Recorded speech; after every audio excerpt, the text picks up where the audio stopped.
which I have done now. That means I've done work. mgh is the work I have done, believe me. I've increased the potential energy of this object. 15 times 10 is about 150 joules. If I let it fall, then that will be converted to kinetic energy. If I would let it swing from 1 meter height, and you would be there and it would hit you, you'd be dead. 150 joules is enough to kill you. They use these devices, they're called a wrecker ball. They use them to demolish buildings.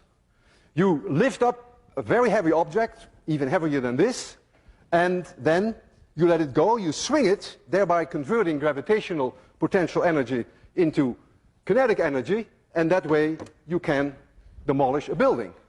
You just let it hit, and it breaks a building. And that's the whole idea of wrecking. So you are using then the conversion of gravitational potential energy to kinetic energy.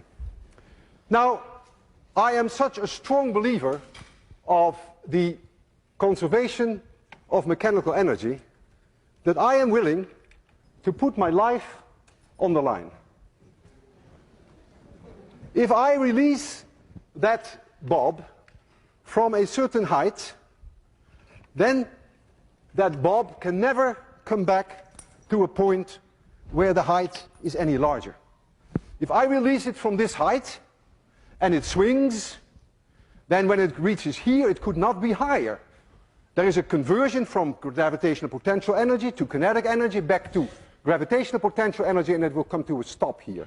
And when it swings back, it should not be able to reach any higher, provided that I do not give this object an initial speed when I stand here. I trust the conservation of mechanical energy for 100%. I may not trust myself.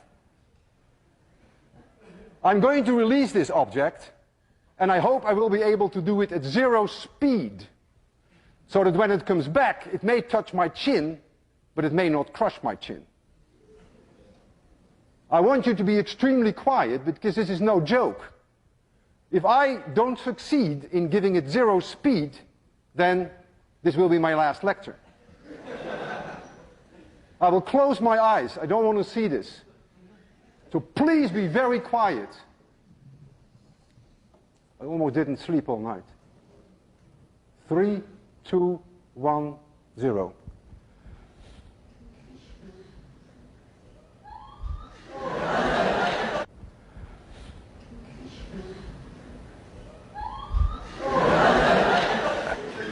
Physics works, and I'm still alive.